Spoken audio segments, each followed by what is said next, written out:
Hello বন্ধুরা, আপনারা জানেন কি গ্লাস বা কাঁচ তৈরির মূল উপাদান কি? কাচের প্রধান উপাদান হচ্ছে বালি বা সিলিকা। আজকের দিনে আমাদের যে কাঁচ তৈরি পদ্ধতি রয়েছে তাতে যে মূল তিনটি উপাদান প্রয়োজন হয় সেগুলি হলো কোয়ার্টজ, সিলিকা, সোডা এবং চুন। যখন এগুলির মিশ্রণকে 1200 ডিগ্রি সেন্টিগ্রেডে উত্তপ্ত করা হয় তখন এগুলি গলতে শুরু করে এবং তৎক্ষণাৎ যদি ঠান্ডা করা যায় তাহলে কাচের জন্ম হয়। সোডিয়াম, ক্যালসিয়াম, অ্যালুমিনিয়াম সিলিকেট, তন্মধ্যে plagioclase feldspar, sodium, calcium, aluminium silicate 39% এবং alkali feldspar, potassium, aluminium silicate 12%। অন্যান্য সিলিকেট মিনারেলগুলোর মধ্যে স্ফটিক বা কোয়ার্টজ 12%, পাইরক্সিন 11%, এমফিবল 5% এবং ক্লে মিনারেল 5%। এছাড়া সিলিকেট গ্রুপের অন্যান্য খনিজ সমূহ ভূত্বকের মাত্র 3 ভাগ এবং ভূত্বকের মাত্র 8 ভাগ নন সিলিকেট মিনারেল অর্থাৎ কার্বনেট, অক্সাইড, সালফাইড ইত্যাদি। প্রকৃতির খেয়ালে কিছু প্রাকৃতিক প্রক্রিয়া যেমন বাতাস, পানির স্রোত, তাপ, চাপ ইত্যাদির কারণে ভূত্বকের কিছু অংশ ক্ষয়ে যায় এবং স্থানচ্যুত হয় এবং অজানা উদ্দেশ্যে যাত্রা করে। ভূত্বকের একক হচ্ছে শিলা।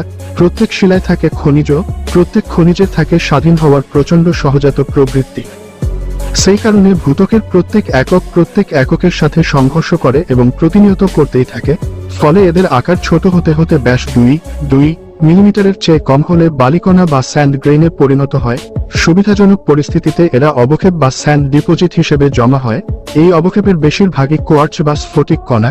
সিলিকা সমৃদ্ধ বালি থেকে বর্তমানে তৈরি হচ্ছে উৎকৃষ্ট কাচ। কাচের সাথে জড়িয়ে আছে ধর্ম, ইতিহাস, বিজ্ঞান ও প্রযুক্তি। মনুষ্য সভ্যতায় কাচের অবদান অনেক এবং যুগে যুগে তা বেড়েই চলেছে। কাচ নির্মিত আয়নায় আমরা আমাদের অবয়ব দেখতে পছন্দ করি। বাংলায় এমন একটি প্রথা চালু আছে যে বিবাহ অনুষ্ঠানে বর ও কনে পরস্পরের মুখ দেখাদেখি করে আয়নার ভিতর দিয়ে। এই আয়না একটি নব দম্পতিকে কতই না আপন করে দেয়। আয়না বা কাচ কখন প্রথম তৈরি হয়েছিল বা ব্যবহৃত হয়েছিল তা ভালোভাবে জানা যায় না, তবে সোলেমান এর সময়ও যে কাচের ব্যবহার ছিল তা জানা যায়। মানব জীবনে কাচের ব্যবহার অতি বিস্তর। একসময় কাচ শুধুমাত্র ব্যবহৃত হতো জানালায়, কিন্তু এখন বাসার দেয়াল নির্মিত হচ্ছে কাচ দিয়ে। বর্তমান স্থাপত্যের ধারা এবং প্রযুক্তির উন্নয়নের ফলে ভবনে কাচের ব্যবহারে এসেছে অভূতপূর্ব পরিবর্তন। বর্তমানে নবায়নযোগ্য শক্তির উপর বেশি গুরুত্ব দেওয়া হচ্ছে, তাই ভবনে ব্যবহৃত হচ্ছে ফটোভোল্টিক কাচ। কাচ তৈরির জন্য প্রয়োজনীয় কাঁচামাল কাচবালি প্রকৃতিতে পাওয়া যায়। বাংলাদেশ 2টি ফ্লট কাচ কারখানা আছে।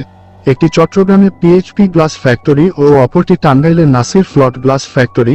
জানা যায় যে পিএইচপি গ্লাস ফ্যাক্টরিতে সর্বনিম্ন 71% সিলিকা, SiO2 সমৃদ্ধ বালি বা স্যান্ড ব্যবহৃত হয়। 3টি কারণ কাচ বালির গুণাগুণ নিয়ন্ত্রণ করে, যথা 1. বালিকণার আকার এমন হতে হবে যাতে 20 নং সিপ দিয়ে গমন করতে পারে, অর্থাৎ এর ব্যাস 0.841 মিলিমিটারের কম হতে হবে। বাংলাদেশ ব্রহ্মপুত্র, যমুনা ও গঙ্গা নদীর কিছু কিছু অংশে এরকম বালির উপস্থিতি লক্ষ্য করা যায়। 2. সিলিকার উপস্থিতি হতে হবে প্রাচুর্যপূর্ণ এবং 3. আয়রন, ক্রোমিয়াম, কোবাল্ট ইত্যাদি অনুপস্থিত থাকবে বা খুব কম পরিমাণে থাকতে হবে। অধিক প্রাচুর্যতা সম্পন্ন সিলিকা বালি বাংলাদেশ অপ্রতুল। কানাডায় প্রচুর পরিমাণে কাচবালি পাওয়া যায় যা ওট্রয়া স্যান্ড নামে পরিচিত।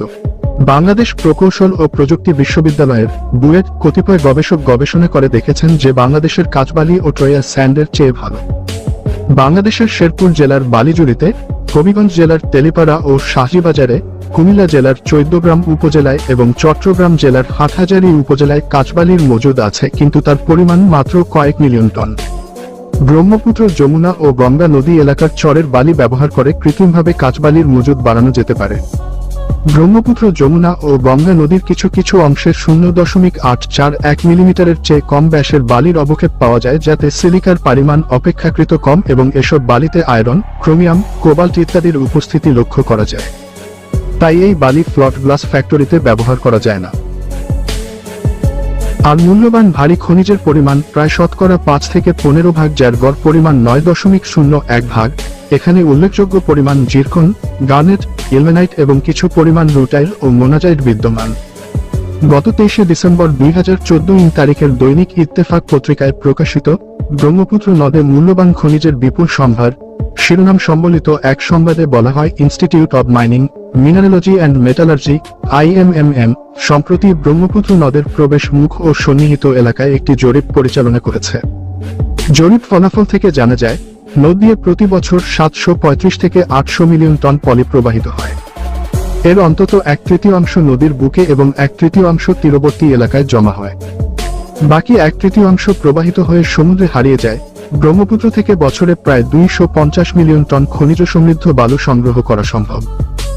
IMMM গবেষণালব্ধ ফলাফলে দেখা যায়, ব্রহ্মপুত্র নদের প্রতি টন বালুর অন্তত অর্ধেক পরিমাণই কোয়ার্টজ, অর্থাৎ প্রতি টন বালু থেকে অন্তত 0.5 টন কোয়ার্টজ সংগ্রহ করা যাবে। বছরে 250 মিলিয়ন টন পলি উত্তোলন করা হলে তা থেকে অন্তত 125 মিলিয়ন টন কোয়ার্টজ সংগ্রহ উপযোগী। এছাড়া প্রতি টন পলি হতে প্রায় 600 গ্রাম ইলমিনাইট, 400 গ্রাম জিরকন, 400 গ্রাম রুটাইল, 2 কেজি 500 গ্রাম গার্নেট এবং 100 গ্রাম মোনাজাইট সংগ্রহ করা সম্ভব। কোয়ার্টজ কাঁচশিল্প ছাড়াও সোলার প্যানেলের সিলিকনের চিপ তৈরি সহ এ ধরনের বিভিন্ন কাজে ব্যবহার করা হয়। ইলমিনাইট, রুটাইল ও জিরকন ব্যবহার করা হয় পেইন্ট, পেপার ও সিরামিক শিল্প কারখানায়। ইলমিনাইট ও রুটাইলের ব্যবহার রয়েছে বিমান তৈরিতে ব্যবহৃত টাইটানিয়ামের উৎস হিসেবেও। গার্নেট রত্ন, পাথর এবং কাঁচ বা লোহার তৈরি সামগ্রী উজ্জ্বল করতে ব্যবহৃত হয়। ইলেকট্রিক্যাল ও ইলেকট্রনিক বিভিন্ন পণ্যের কাঁচামাল হিসেবে মোনাজাইট ব্যবহৃত হয়। আয়রন, ক্রোমিয়াম, কোবাল্ট সমৃদ্ধ খনিজ সমূহ সাধারণত চুম্বকীয় মূল্যবান ভারী খনিজ। ভারী খনিজ পৃথকীকরণ, হেভি মিনারেল সিগ্রেগেশন ও চুম্বকীয় পৃথকীকরণ, ম্যাগনেটিক সেপারেশন পদ্ধতির মাধ্যমে ভারী খনিজ সমূহ আহরণের পর বালিতে বিদ্যমান থাকে হালকা খনিজ সমূহ, লাইট মিনারেলস, যার মধ্যে প্রধান মণিক বা খনিজ হিসেবে সিলিকা বা কোয়ার্টজ, SiO2 ও ফেলসপারি উল্লেখযোগ্য। একসময় অধিক ভারী খনিজকে ভেরি হেভি মিনারেলস মনে করা হতো, অধিক মূল্যবান খনিজ বা মণিক, ভেরি ভ্যালুয়েবল মিনারেলস। কিন্তু হালকা খনিজ সমূহ হয়ে উঠেছে অনেক মূল্যবান। আবার ভারী খনিজের ক্ষেত্রে মনে করা হতো যত কাল তত ভালো। এখন এই ধারণা পাল্টে গেছে, কারণ প্লাটিনাম গ্রুপ মেটাল সমূহ কাল হয় না। ফ্লোটেশন প্রসেসের মাধ্যমে হালকা খনিজ সমূহ থেকে ফেলসপার মিনারেল সমূহকে আলাদা করলে যে অবশিষ্ট বালি পাওয়া যাবে তাই অধিক প্রাচুর্যতার সিলিকা সমৃদ্ধ কাঁচ বালি, যা ফ্লট কাঁচ কারখানায় কাঁচ শিল্পের কাঁচামাল হিসেবে ব্যবহৃত হতে পারে। ব্রহ্মপুত্র সহ অন্যান্য বেশিরভাগ নদী বর্তমানে বেহাল অবস্থায় আছে। এর কারণ নদীতে পলি জমা হয়ে চর তৈরি হওয়া। এই চর আমাদের জন্য অভিশাপ। চরের কারণে এদেশে প্রতি বছর বন্যা, ভাঙন সহ বিভিন্ন প্রাকৃতিক বিপর্যয় ঘটছে। হারিয়ে যাচ্ছে মাছ, হারিয়ে যাচ্ছে নদীপথ। এজন্য বিশেষজ্ঞগণ ড্রেজিং এর পরামর্শ দিচ্ছেন। পরিবেশবাদীগণ নদী বাঁচাও আন্দোলন গড়ে তুলছেন। কুড়িগ্রামে ব্রহ্মপুত্রের এ সমস্ত চর এলাকায় মানুষ মানবেতর জীবন যাপন করছে। এখানে না হয় কোন চাষাবাদ, না আছে কোন কলকারখানা। কর্ম অভাবে এসব এলাকা মঙ্গা পীড়িত এলাকায় পরিণত হয়েছে। কিন্তু এক সময় এরকম ছিল না। চিলমারির বন্দর ছিল কর্মমুখর। লোকজন গাড়ি হাঁকিয়ে চিলমারির বন্দরে যেত। চরের অভিশাপে আজ এসব এলাকার মানুষ মঙ্গা পীড়িত। প্রয়োজনীয় ও পর্যাপ্ত পদক্ষেপ নিলে এই অভিশাপ হয়ে উঠতে পারে আশীর্বাদ। নদীতে এই বালির অবক্ষেপ হতে ভারী খনিজ উত্তোলন শুরু হলে একদিকে যেমন ভারী খনিজের দেশীয় চাহিদা মিটিয়ে বিদেশে রপ্তানি করে বাংলাদেশ আয় করতে পারে বিপুল বৈদেশিক মুদ্রা, অপরদিকে কাঁচ শিল্প হয়ে উঠতে পারে স্বয়ং সম্পূর্ণ ও সমৃদ্ধিশালী।